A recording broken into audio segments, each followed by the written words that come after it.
I had been living for a long time under my husband's domestic abuse.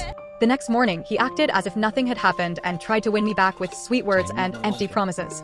But this time, I couldn't bring myself to forgive him so easily anymore.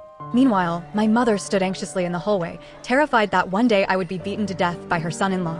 She kept urging me to leave him, but I still refused to listen. Instead, I found myself distracted by a father and son living downstairs, and I started fantasizing again, thinking that if I had a child, maybe my husband would quit drinking and go back to the gentle man he once was. In an attempt to bring back that version of him, I even asked a neighbor downstairs for advice on how to buy sexy clothes online.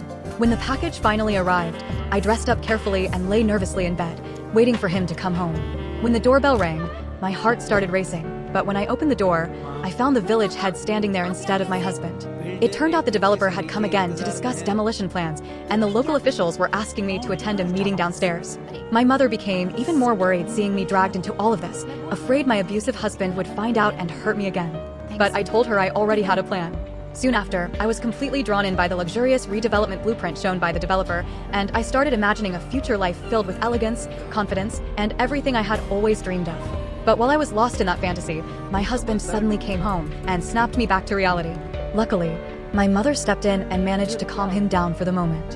However, since he still refused to sign the demolition agreement, tensions with the neighbors only kept getting worse.